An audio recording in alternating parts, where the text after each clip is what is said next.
Hello, Simul. Hello, Samra and Samra के viewers. And Simul के भी viewers now. So, आप हाँ. यहाँ पे क्या कर रही हैं?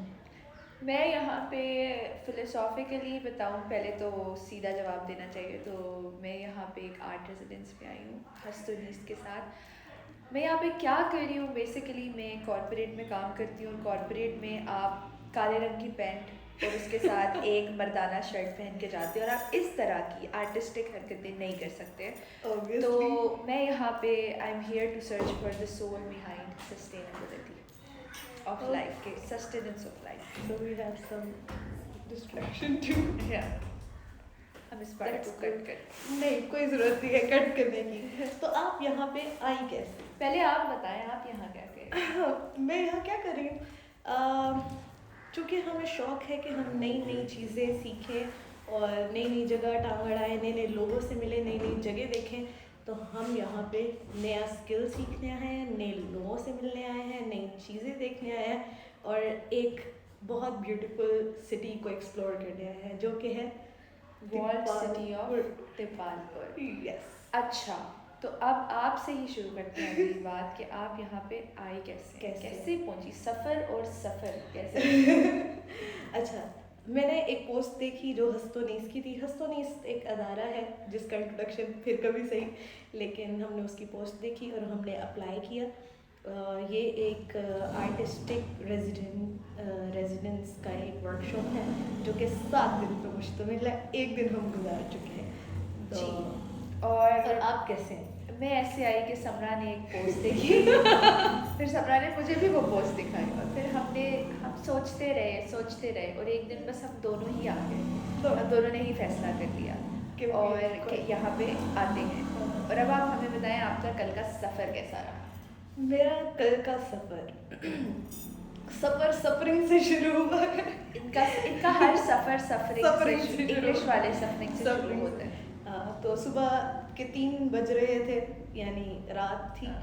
फजर से पहले तो हम अपना केस लड़ रहे थे कि हमने जाना ही जाना है और वो लड़ने के बाद हमने इरादा किया कि हम अपने ड्राइवर के साथ दीपालपुर तक आएंगे. तो हम पहले गाड़ी निकाल कर सिमल को लेने गए और मैं पूरा टाइम समरा की गोद में सर रख के मज़े से घंटा 1.5 सो के मैंने सफ़र गुजारा है. तो मेरा तो बिल्कुल भी सफरिंग वाला सफ़र, मेरा तो प्रिंसेस ट्रीटमेंट वाला सफ़र था कि मोहतरमा ने मुझे घर से पिक किया, फिर मुझे लेकर सारे रास्ते अपनी गोद में सुला के बीच में हमने टोपियाँ ख़रीदी, हमने बड़े मज़े किए और फिर हम पहुँच गए अपनी रेजिडेंस में. घूमे भी नहीं, कोई मसला नहीं हुआ. तो it was a very nice Urdu वाला सफ़र फॉर मी. बट समरा के लिए सफ़र शुरू होने से पहले थोड़ा सा इंग्लिश वाला and that's how we got here. It was around 1 बजे का टाइम जब हम यहाँ पे नहीं हम जल्दी पहुँचे हैं. 12 बजे 12 बजे के अराउंड हम पहुँचे हैं. फिर हमने आकर थोड़ा सा रेस्ट किया, थोड़ी सी देर हमने अपना कमरा, हम इधर ही फार्म्स पे ठहरे हुए हैं, so we saw room everything.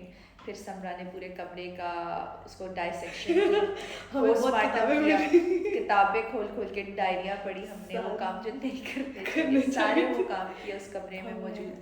Uncle के कोट के नीचे से हमने हैंगर्स भी निकाल लिए क्योंकि हमें हैंगर चाहिए थे. अच्छे बच्चों की तरह हमने ऑर्गेनाइज किया. हमने अपने सारे कपड़े जो है लगाए हैं. 7 दिन के हमने जो ड्रेसिंग करनी थी. वार्डरोब्स अब हमारी अब ये कमरे हमारे. We made them feel like home. Exactly, वो वार्डरोब्स वो सारा कुछ now it's वाकई में ही घर की तरह, क्योंकि ये हैवी घर. It's not a farm house. The people they actually जो इनके ओनर्स हैं वो एक्चुअली यहीं पे रहते हैं. तो for them it's actually a house और हमें भी यहाँ पे घर वाली फीलिंग आती है.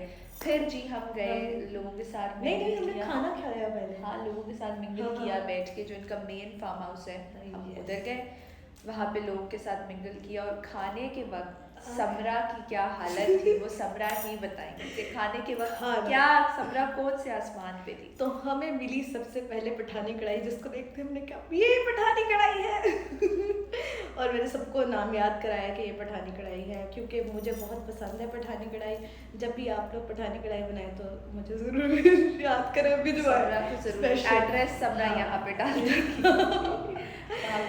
तो मुझे बहुत पसंद है पठानी कढ़ाई और हमने वो खाई, बड़ा मज़ा आया. हाँ, मिर्चें थी तो हाँ आंखों से और नाक से पानी निकलना शुरू, लेकिन बेस्ट एक्सपीरियंस एवर, क्योंकि खाना जो है यहाँ घर में बना है और उन्होंने खुद, जो हमारी होस्ट है फातिमा, उन्होंने खुद बनाया है, तो वो बहुत ही कमाल, बहुत। मैं फातिमा तो आपा बिरयानी पर्सन हूँ and the biryani was so good, मुझे तो बहुत अच्छी लगी, मैं तो 2 प्लेट खाई, बिरयानी वाज सो वो नाइस। मिर्चों वाली बिरयानी। अच्छा मुझे क्या तो उसमें कराची? मिर्चें नहीं लगी, वरना मुझे कितनी मिर्चें लगती हैं, हाँ। बट मुझे उसमें मुझे लगा उसमें मसाला ज़्यादा था पर मिर्चें हरी कम थी। मिर्चें हैं। शायद वो जिसने चबा ली ना वो गया, मैं तो बच गई, मुझे तो मेरा वेरी प्लेजेंट एक्सपीरियंस। उसके Then what? बाद फिर हम निकले गाड़ी में बैठ के, इट वाज मी हर, जो डॉक्टर साहब हैं जो मेन जिनका ये सब कुछ है, और हमारे साथ गाड़ी में एक और बड़े मज़े की खातून थी जिनके साथ हमने बहुत बात की, बहुत कम लगी वो, बहुत मजे की। वो हमारी जैसी जेन जी जैसी ही उनकी वाइफ है, she But is she millennial, is, हाँ, she is a millennial, She but had her wife 3 is daughters. Very gen Z, she had 3 daughters, but it was so fun, कब टिक टिक टिक टिक टिक टिक टिक टिक टिक गाड़ी में बातें करते हुए डॉक्टर साहब को भी दिमाग खाते हुए गए। फिर कहाँ गए हम? फिर हम गए वॉल सिटी ऑफ दीपालपुर और हमने देखी वो वॉल जिसके ऊपर दीपालपुर बना है। दीपालपुर इज़ अ सिटी जो कि एक बहुत बड़ी वॉल रेस किया और उसके ऊपर दीपालपुर है, क्योंकि यहाँ पे बहुत सारे हमले होते थे और यहाँ से गुजर के गोलों के हाँ, हमले होते थे, दिल्ली जाया जाता था, तो ये रास्ते में आता था, तो इस वजह से इसको जो है एक हब बनाया हुआ था और यहाँ पे बहुत मंगोल्स के अटैक होते थे, तो हमने वहाँ से स्टार्ट किया। हमने वहाँ पे कुआं देखा जो कि बंद था, अनफॉर्चुनेटली वहाँ पे जो है गिलानी फैमिलीज रहती हैं वो थी नहीं, और होप्स हो कि वो आ जाए तो हम वो देखने दोबारा जाएंगे। इंटरेस्टिंगली इनफ हमने वो किला भी देखा जिसमें अमीर खुसरो को कैद किया गया था, which is a very big thing, और हमने तलवंडी की वो मौसीकी की फैमिली का लाइव म्यूज़िक बैठ के सुना, जो कि सालों से, सदियों से, जब गिलानी फैमिली 200-300 साल पहले यहाँ आई थी, 300-350 साल पहले वो साथ आए, तो उनका वो सिलसिला मौसीकी चलता आ रहा है। लिटरली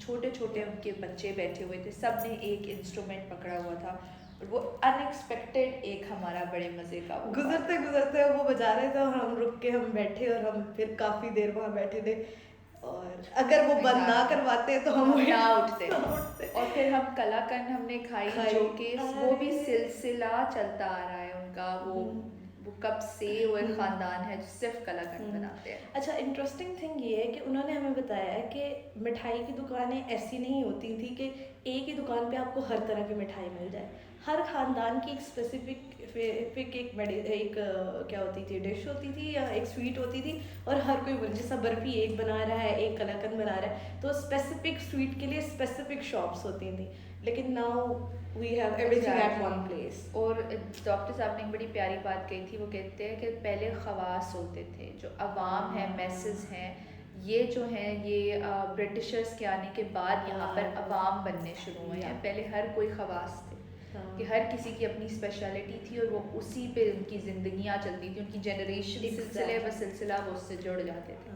लेकिन अब आवाम हो गए, हर कोई सब कुछ कर रहा है, सब कुछ कर रहा है, जिसके पास पैसा है वो कोई भी बिजनेस शुरू कर सकता है। पहले स्किल बेस्ड बिजनेसेस होते थे, अब तो आप 2 लोगों को बिठाएं, आप कैफ़े खोल लें, आप 4 लोगों को बिठाएं, आप कॉन्सर्ट शुरू कर दें। It was not like that, which is very interesting. और हमने क्या क्या देखा था, और हम एक जगह गए जहाँ पे रामलीला परफॉर्म किया जाता था। वो अब गिलानी फैमिली का अपना घर है, बिकॉज 300 साल से उन्होंने वो घर खरीद लिया, और वहाँ पे उनसे पहले, बिकॉज जब हिंदुओं का वक्त था, तो वहाँ पे रामलीला परफॉर्म किया जाता था, प्ले हर रात। It's very interesting. और यहाँ पर इससे पहले हिंदू भी कुछ जगहें थी जो कि अनफॉर्चुनेटली तोड़ दी गई, मसाजिद, उनकी जो मंदिर है वो ढा दिए गए, लेकिन यहाँ पे हिंदू भी रहे हैं, सिख भी रहे हैं। फिर जब मुसलमानों का गलबा हुआ, फिर मुसलमान आ गए, और अभी तक हम, क्योंकि पाकिस्तान चल रहा है तो मुसलमान ही हैं वहाँ पे। ऑल्दो हम एक औरत से मिले जो कि यहाँ के आखिरी हिंदू फैमिली की बेटी थी, वो अब तो बहुत बूढ़ी हो चुकी थी, उनके दादा ने इस्लाम कबूल किया था, यानी पाकिस्तान की पार्टीशन के अराउंड के वक्त में वो लोग, या उससे भी थोड़ा पहले वो लोग मुसलमान हुए होंगे। उनके नहीं, सुसर ने, आई हैव अ वीडियो, अच्छा, उनके सुसर ने किया था, और वो कहाँ से, चूनिया या कहीं और इलाके की हैं, तो वो जो अंकल थे वो भी साथ बैठे हुए थे, उन्होंने बताया था कि तो वो बेसिकली यहाँ की लास्ट जो है वो फैमिली थी, जो कि अब रिवॉर्टेड, अब तो अम्मा जी वो बहुत बूढ़ी ज़ईफ़ हो चुकी हैं, अच्छा, और क्या किया? और हम लोगों ने क्या किया, सो हमने बहुत सारे इलाके यहाँ के देखे दीपालपुर के। एक चीज़ जो हमने बहुत अच्छी और बहुत यूनिक देखी कि दीपालपुरी ईंट जो होती थी जिससे यहाँ के दरवाजे बने गए, 4 दरवाजे थे जिसमें से 2 खड़े हुए हैं, 2 गिर गए, तो हमने वो 2 दरवाजे भी देखे जिससे एंट्रेंस का रास्ता था। और इंटरेस्टिंगली हर दरवाज़ा जो था वो एक अलग शहर की तरफ जाता था। एक इसी लाहौर तरह ही दरवाज़ा होता है। था, एक दिल्ली दरवाज़ा था, एक मुल्तानी और पानीपती हाँ। दरवाज़ा था, और एक पता नहीं कौन सा एक दरवाज़ा था। अजीब सा नाम है। हाँ। वो मैंने रिकॉर्ड किया वीडियो, वो भी हम वो अपलोड हम करेंगे। आपको दिखाएंगे। असल में ऐसा होता था, जितने भी दरवाजे होते थे, जो जिस रास्ते को लगता था वो वाला, जिस तरह लाहौर में जो दिल्ली गेट है, अगर आप उस रास्ते से जाएंगे तो वो डायरेक्ट दिल्ली को जाता लेके जाएगा। है। इसी तरह यहाँ पे भी जो लाहौरी गेट है वो उसका सामने सामने जो है वो लाहौर की लाहौर तरफ की जाता तरफ है। जाता है। लेकिन हम दीपालपुरी ईंट की बात कर रहे थे। हमारी ईंटें होती हैं इतनी मोटी मोटी, दीपालपुरी ईंट बिल्कुल पतली और लंबी होती है, तो उसमें क्योंकि उससे कुछ बनाने के लिए आपको मसाला ज़्यादा लगाना पड़ता है, तो इसलिए ये जो किले हैं ये सब कुछ अभी तक खड़ा हुआ है। हम इतनी मोटी ईंट आजकल क्यों बनाते हैं कि उसमें मसाला कम लगे, लेकिन वो इमारतें पायदार नहीं होती। तो अक्सर लोग सोचते हैं कि पुराने ज़माने की बिल्डिंग्स तो अभी तक खड़ी नहीं है, हमारी बिल्डिंग्स क्यों गिर जाती हैं? क्योंकि वो अपनी बिल्डिंग्स को अपना एसेट समझते थे और उसमें इन्वेस्ट करते थे। पतली ईंटें बनाना आज के दौर में कोई मुश्किल बात नहीं है, जिन्होंने मार्स तक हम पहुंच गए हैं, लेकिन हम इन्वेस्ट नहीं करते। और वो ईंटें हाथ से बनती थी, थापी जाती थी, और जो कारीगर बनाता था वो, जैसा आजकल 789 जो भी लिखा होता है ईंटों पे, वो नहीं लिखा था, वो अपने थंब प्रिंट्स लगाते थे हर ईंट पे, और वो हाथ से बनती थी। और मैंने उनसे कहा है कि हमें एक ईंट एंड सोवेनियर देंगे आप, कहते हमारे पास पुरानी बहुत ईंटें पड़ी हैं। तो और ये एक और मज़े की बात, जो लाहौर के गेट हैं सारे, ये जो दरवाजे हैं, ये सब ब्रिटिशर्स के दौर के हैं, यानी मुगलिया दौर में भी बने थे लेकिन ढा दिए गए थे, डिमोलिश कर दिए थे। लेकिन ये जो गेट हैं यहाँ पे जो खड़े हुए हैं अभी तक 2 दरवाजे, वो सल्तनत पीरियड के हैं, यानी वो मुगलिया दौर से भी पहले के हैं। तो यहाँ पे जो हमने बिल्डिंग्स और कुछ देखी हैं वो सल्तनत दौर की हैं, जो कि बहुत बड़ी बात। और सॉरी टू लाहौरीज मुझे भी लेकिन दीपालपुर की जो हिस्ट्री है वो बहुत पुरानी है लाहौर से। That's here we are. हमें डिस्ट्रैक्शन हो गई है। ये तो अभी हम लोगों ने आपको मेन बातें बता दी हैं, but we'll discuss it further. अब वीडियो में देखेंगे तो और मज़ा आएगा। जो हमारी से तो आपने सुना है, लेकिन जब आप विजुअलाइज करके अपने सामने करेंगे वो अलग एक्सपीरियंस होगा। And I would suggest you all to also come here and see all these things yourself. हम लाहौर इस्लामाबाद से निकले ही पता चले हमारा मुल्क। बाय द वे, दीपालपुर के एक रहने वाले हमारे क्लास फेलो एमफिल के, उन्होंने मुझे कहा था कि दीपालपुर में तो ऐसा कुछ नहीं है, आप करने क्या जा रही हैं? तो ये करने जा रहे हैं। इवन मेरी एक बहुत अच्छी दोस्त है, वो यहाँ रहती है, जब मैं यहाँ आ रही तो उसने भी यही कहा कि दीपालपुर का अभी अब इतना स्टैंडर्ड हो गया है कि अभी इसका मतलब है कि यहाँ के नेटिव्स को भी नहीं पता। इतनी रिच हिस्ट्री है दीपालपुर की। मुझे तो लगता है कि लाहौर इस्लामाबाद से ज़्यादा यहाँ पे हिस्ट्री इतने करीब है हमारे। लाहौर में तो वो टूरिस्ट स्पॉट बन के इस्लामाबाद में है ही नहीं, लेकिन दीपालपुर आके पता चला कि हमारे रूट्स कितने पुराने हैं। और सल्तनत दौर, यानी हम तो मुगलों पे ही बड़े सीना चौड़ा करके, छाती चौड़ी करके घूमते रहते हैं, उससे भी पुरानी हिस्ट्री हमारे मुल्क में इतनी करीब, हमारे इतने करीब है। और वहाँ के रहने वाले, अलमिया ये है कि वहाँ के रहने वालों को भी नहीं पता। समझ ऐसे कितनी अजीब बात है कि हमने कभी एक्सप्लोर करने की कोशिश नहीं की। अगर गांव मौजूद है तो वहाँ पे कुछ ना कुछ तो ऐसा होगा ना कि हिस्ट्री तो होगी उनकी। तो हम ये गोल सेट करते हैं कि हमने अपना पंजाब जो है वो एक्सप्लोर हम गोल बनाते हैं, हमने टर्की जाना है, हमने कराची जाना है, लेकिन हमने आज तक बीइंग पंजाबीज अपना पंजाब एक्सप्लोर नहीं किया। और हमारा पंजाब जितना कल्चरली रिच था उससे तो आधे से भी आधा अब कर दिया गया है, लेकिन वो जो 1% भी अभी तक है ना, वो बहुत कल्चर्स पे भारी है। बिल्कुल पंजाब का कल्चर इज सो थिक। उस दिन कलरफुल उस दिन हम किसी की कल रात ही वीडियो देख रहे, उस लड़की ने बहुत प्यारी बात की कि पंजाबी तो आप उनके कपड़े देखें, वाइब्रेंट, रंगीले, शोख कपड़े जिनको कहते हैं। हमारी बोली इतनी ऊंची है, लोग कहते हैं 2 पंजाबी बात कर रहे हो, ऐसा लगता है लड़ रहे।